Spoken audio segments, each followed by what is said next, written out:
Hi guys. जय श्री महाकाल।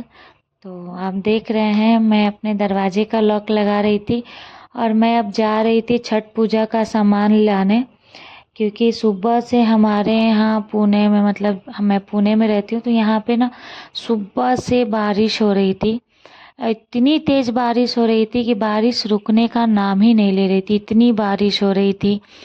तो हम तो सुबह से वेट कर रहे थे कि अब बारिश बंद होगा तो जाएंगे सामान लाने, अब बारिश बंद होगा तो सामान लाने जाएंगे, लेकिन बारिश बंद होने का नाम ही नहीं ले रहा था। तो फिर हम लोग वेट करते करते करते करते शाम हो गया, 7:30 बज गया।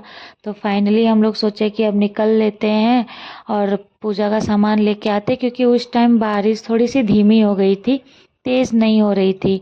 तो मैं बोली अपने हस्बैंड से कि चलिए हम लोग ले लेते हैं पूजा का सामान, नहीं तो फिर क्या होगा कि रुक जाएंगे, वेट करेंगे, फिर पता चला कि बारिश तेज़ हो जाएगा तो फिर हम लोग जा नहीं पाएंगे।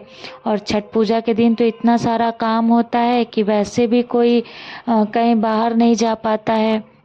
और छठ पूजा का फल वगैरह जो भी सामान लाना रहता है वो छठ पूजा के एक दिन पहले आ जाता है तो सही रहता है। तो फिर हम लोग निकले तो आप लोग देख सकते हैं सोसाइटी में जो हमारा सड़क है वहाँ पे भी पानी लग गया है और बारिश रुका भी नहीं है, धीमे धीमे बारिश हो ही रही है, बारिश पूरी बंद नहीं हुई है।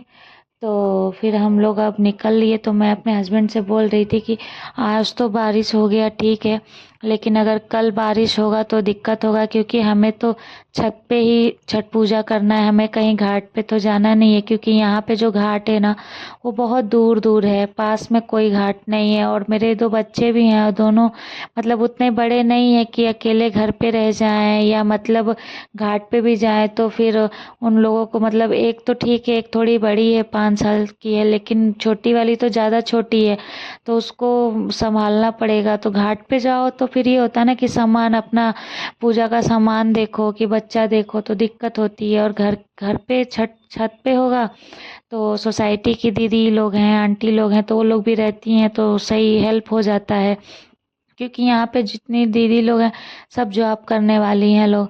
तो वो लोग भी बोली थी कि यहीं पे करना, छत पे करना। तो फिर मतलब हम लोग भी यहाँ पे आ जाएंगे छत पे, थोड़ा सा अपने मतलब छुट्टी ले लेंगे थोड़ी देर के लिए, तो फिर हम लोग आ जाएंगे।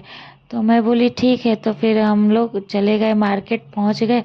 और मतलब एक कटरा है यहाँ पे, वहाँ पे सब्जी फल और पूजा का सामान भी मिलता है, लेकिन जो ये पूजा का सामान है वो सारे जगह यहाँ पे कटरा में नहीं मिलता है। बस एक दादाजी हैं, वही बस छठ पूजा का या ज्यूतिया जो होता है हमारे यहाँ, बस उसका वो सामान रखते हैं, बाकी और कोई भी नहीं रखता वहाँ पे। तो मैं उन्हीं से गई थी सामान लेने छठ पूजा का। तो मैं दादाजी से पूछी कि आप नहीं गए क्या घर पे, तो बोले कि नहीं हम तो नहीं गए, हमारे यहाँ छठ पूजा नहीं होता है, मतलब उनके घर में और लोग करते हैं, इनके मतलब इनकी वाइफ जो लोग हैं वो लोग नहीं करती हैं। तो वो बोल रहे थे कि हमें तो बहुत याद आती है, छठ का टाइम आता है तो हमें बहुत घर की याद आती है, लेकिन हम लोग जा नहीं पाते हैं, क्योंकि जिसका बिजनेस रहता है वो जा नहीं पाता। बिजनेस भी छोड़ना मतलब वो नहीं होता ना, लोग बिजनेस छोड़ के कहीं जा नहीं पाते हैं। तो जो लोग भी बिजनेस करते हैं उनका आना जाना बहुत मुश्किल हो जाता है। तो वही दादाजी बोल रहे थे कि हम ये छोड़ के जा ही नहीं पाते हैं, अब सब्जी फल का सब दुकान खोले हैं तो जा नहीं पाते। तो फिर हम सामान सारा लेके और घर पे आए, घर पे क्या मतलब अभी नीचे आए गाड़ी से सारा, मेरे हस्बैंड गन्ना हमने लाया था, गन्ना और फल, और हमको सब्जी भी लेना था, क्योंकि हम सब्जी बस संडे का ही संडे लेते हैं, तो हम एक हफ्ते बीच में फिर हमें सब्जी नहीं लेना होता है। तो हम सब्जी फल गन्ना और मतलब जितना छठ पूजा का सामान होता है सब कुछ लेके आ गए। और आने के बाद फिर ये देख रहे हैं हमारी बेटी है छोटी वाली, वो भी बहुत ज़्यादा परेशान करने लगती है। एक तो कहीं भी जाओ सामान लेने तो वो इतना परेशान करती है कि सामान भी अच्छे से इंसान नहीं ले पाता है, या कहीं मतलब छोटे बच्चे कहीं भी जाते हैं ना तो ज़्यादा परेशान करने लगते हैं। तो वो परेशान हो गई थी, गोदी से उतरने का नाम ही नहीं ले रही थी, पूरा गोदी में चढ़ी हुई थी। तो मेरे हस्बैंड एक एक करके पूरा सामान निकाल रहे थे और मुझे बहुत ज़्यादा थकान हो गया था। अब मैं यही सोच रही थी कि जल्दी से घर पे जाऊं, तो फिर अभी मुझे खाना भी बनाना था। तो फिर हम यही दिमाग में था कि चलो जल्दी घर पे खाना बनाने। फिर घर पे हम जल्दी जल्दी जल्दी जल्दी कर रहे थे हम लोग नीचे। फिर उसके बाद से हम बोले इनसे, अपने हस्बैंड से, कि आप सामान लेके आओ धीरे धीरे, और हम चल रहे हैं घर पे, हमको खाना की तैयारी भी करनी है। तो वो बोले कि ठीक है तुम चलो, मैं आ रहा हूँ।